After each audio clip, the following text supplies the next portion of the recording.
আমি আজকে আপনাদের সাথে একটা কিমা মশলা করে দেখাবো। মাত্র কয়েক সেকেন্ডের মধ্যে এই মশলাটা কিন্তু আপনারা করে নিতে পারেন। আজকে সুস্বাদু সোয়াবিন কিমা মশলা তৈরি করে দেখাবো, যা খেতে কিন্তু দুর্দান্ত লাগে। আর খুব সহজে কিন্তু আপনারা বাড়িতে বানিয়ে নিতে পারবেন, সেটা লাঞ্চের জন্য হোক বা ডিনারের জন্য।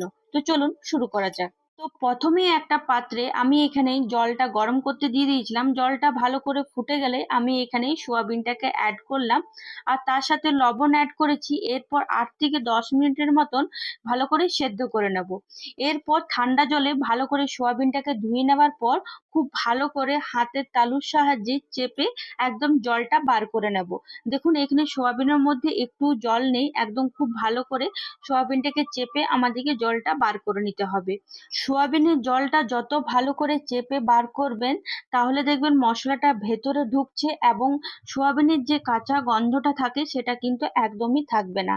এবার একটা মিক্সি বাটির মধ্যে সেদ্ধ করা সোয়াবিনটা অ্যাড করে দেব।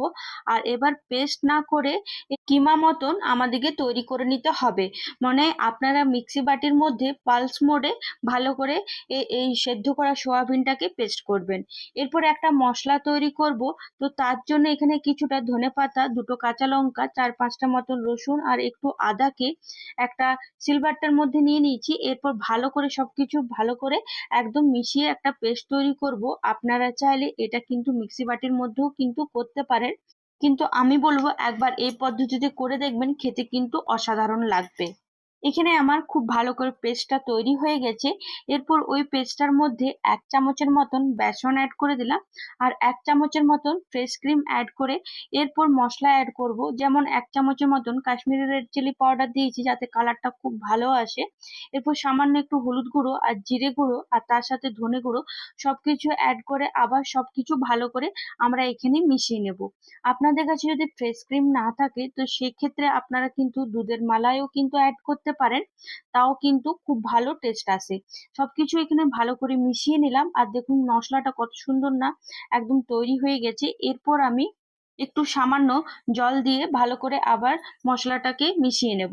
মশলাটা কিন্তু এখানে আমি একদম মিহি করে পেস্ট তৈরি করে নিই, যাতে একটু দানা দানা থাকে সেভাবে পেস্টটা কিন্তু তৈরি করেছি।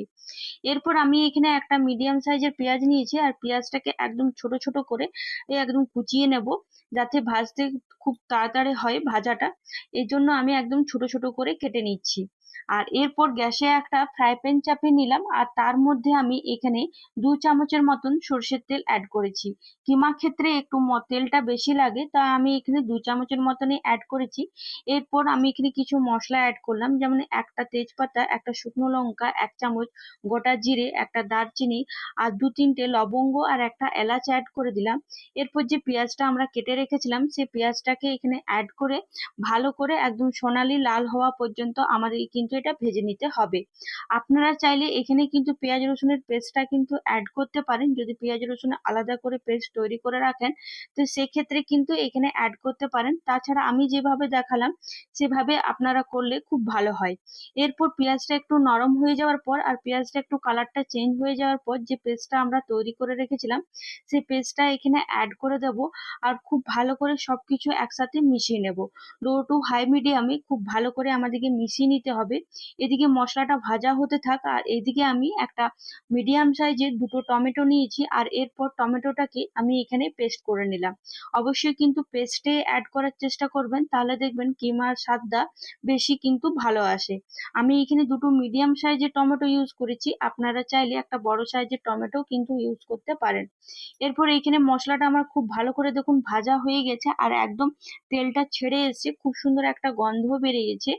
আর এটা চাইলে আপনারা রাত্রে ডিনারের জন্য করে নিতে পারেন। এরপর টমেটোর পেস্টটা এখানে অ্যাড করে দিলাম আর তার সাথে স্বাদ মতন লবণ অ্যাড করে দিয়েছি।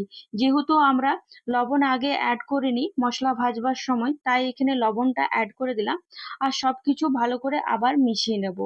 মশলা থেকে তেলটা ছেড়ে আসবে তখনই কিন্তু আমরা সোয়াবিনটা অ্যাড করব। তো তার জন্য এখানে আমি লো টু হাই মিডিয়াম করে ঢাকা দিয়ে রেখে দেবো 4 থেকে 5 মিনিটের মতন, যাতে মশলার গা থেকে খুব সুন্দর কিন্তু তেলটা ছেড়ে আসে। এখানে দেখুন মশলার গা থেকে খুব সুন্দর কিন্তু তেলটা ছেড়ে এসে আবার সবকিছু ভালো করে মিশিয়ে নেব। আর তারপরে এখানে আমরা যে সোয়াবিনের একটা আমরা তৈরি করে রেখেছিলাম সেই সোয়াবিনটা এখানে অ্যাড করে দেব। অ্যাড করে দেওয়ার পর এখানে আমি কিছুটা মটরশুঁটি অ্যাড, এটা কিন্তু পুরোপুরি অপশনাল, আপনাদের কাছে যদি থাকে তাহলে অবশ্যই দেবেন। এরপর আমি এখানে খুব ভালো করে 7 থেকে 5 মিনিটের মতন লো টু হাই মিডিয়ামে ভালো করে আমরা সবকিছু মশলার সাথে মিশিয়ে একটু রান্না করে নেব। এটা আপনারা রুটি, পরোটা, লুচি কিংবা রাত্রের ডিনারের জন্য করে নিতে পারেন।